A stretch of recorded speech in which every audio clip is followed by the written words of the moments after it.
when an Indian fighter plane broke through Pakistani airspace. We heard the sonic boom right here in Islamabad. পৃথিবীর সবচেয়ে দ্রুতগতির combat বিমান ছিল MiG-25। এছাড়া এই বিমানের ঝুলিতে রয়েছে উঁচু দিয়ে ওড়ার বিশ্ব রেকর্ড।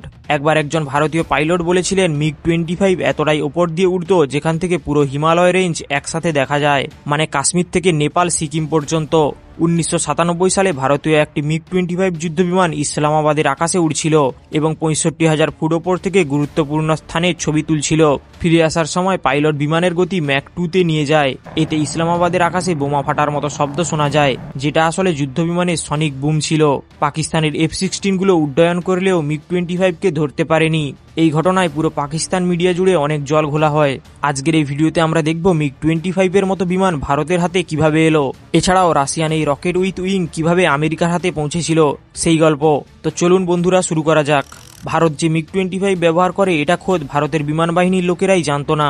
এমনকি যখন 2006 সালে MiG-25 এর রিটায়ারমেন্ট সেরিমনি অনুষ্ঠিত হয়, তার কয়েক সপ্তাহ আগেই মানুষ জানতে পারে এরকম এক বিমান ভারতের বহরে রয়েছে। তার আগ মুহূর্ত পর্যন্ত কোনো প্রকার ছবি বা খবর প্রকাশিত হয়নি ভারতের MiG-25 এর ব্যাপারে। বারেলিতে অবস্থিত IAF এর 102 নম্বর ট্রাইসনিক স্কোয়াড্রনে প্রায় 25 বছর সার্ভিস দিয়েছে MiG-25 ফক্সব্যাট। এই সময় ভারতের দেওয়া সিক্রেট নাম ছিল গরুড়া। পার্শ্ববর্তী দেশগুলোতে নজরদারি চালানো এবং রিকগনিশনস উড্ডয়নই ছিল মূল কাজ। 1970-80 দশকে প্লেনের মাধ্যমে শত্রু দেশে ঢুকে গোপন ঘাঁটি ও অস্ত্রশস্ত্রের সন্ধান চালানোই ছিল নিয়ম। ভারতীয় MiG-25 গুলি পাঞ্জাব এবং কাশ্মীরের আকাশ থেকেই পাকিস্তান ও তিব্বতে অবস্থিত মিলিটারি বেসের ছবি তুলত। দরকার পড়লে বর্ডার পেরিয়েও কাজ করে আসতো। আজ থেকে 40 বছর আগে বিমানটিতে হাই রেজুলেশনের ক্যামেরার সাথে টেলিস্কোপ লাগানো ছিল। এই ক্যামেরা দিয়েই আকাশ থেকে ছবি তুলত। ভারতীয় বিমান বাহিনী 1981 সালে প্রথম ডেলিভারি পেয়েছিল। সর্বমোট 10টি MiG-25R ভেরিয়েন্ট এসেছিল। MiG-25R ছিল ফুললি রিকগনিশনস প্লেন। এতে কোনো প্রকার মিসাইল লাগানো যেত না, অর্থাৎ ভারত আগে থেকেই জেনে শুনে শুধুমাত্র নজরদারি করতেই কিনেছিল। 10টি প্লেনের মধ্যে 8টি সিঙ্গেল সিটের রিকগনিশনস বিমান এবং 2টি ডবল সিটেড মডিফাইড ট্রেনার। অস্ত্র বলতে শুধুই গতি ও উচ্চতা। বিমানটির হাইয়েস্ট স্পিড ছিল ম্যাক 3.2, অর্থাৎ স্পিডের দিক থেকে মিসাইলকেও হারিয়ে দেওয়ার ক্ষমতা রাখত। কিন্তু অতিরিক্ত চাপের কারণে ইঞ্জিন বার্ন ও বিমানের বডিতে ডেন্ট আসার রিস্ক থাকায় সাধারণত 2.8 ম্যাক গতিতে ক্রুজ করত। আর উচ্চতার কথা না বললেই নয়।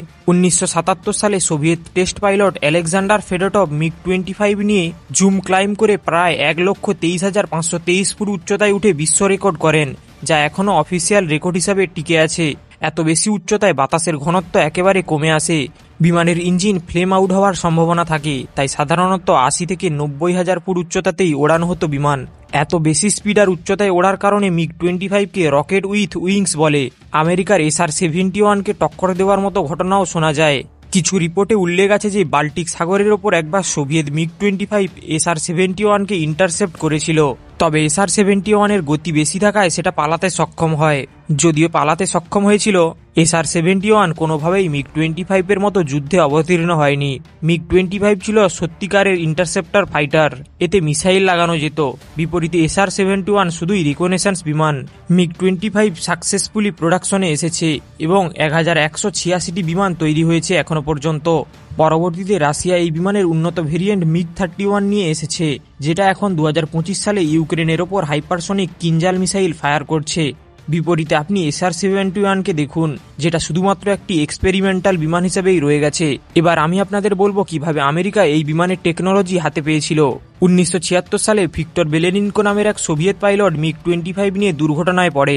তখন তিনি নিকটবর্তী জাপানের এক এয়ারপোর্টে অবতরণ করেন এবং আশ্রয় চান। জাপানে ল্যান্ডিং করার পর আমেরিকান ও জাপানি টেকনিশিয়ানরা এটাকে নিয়ে পরীক্ষা নিরীক্ষা চালান এবং চমকে যান। তারা দেখতে পান এত হাই পারফরম্যান্স একটি বিমান টাইটেনিয়াম দিয়ে নয়, বরং নিকেল আর স্টিল দিয়ে বানানো। আমেরিকানরা আগে ভাবত MiG-25 এর দ্রুতগতির কারণ উন্নত টেকনোলজি, কিন্তু তারা চমকে যান বিমানটির বানানোর ধরন দেখে, যেখানে ওয়েল্ডিং পর্যন্ত হাতে করা হয়েছিল। যে রাডারটি তারা পেয়েছিল সেটাও ছিল খুবই সহজ সরল ডিজাইনের।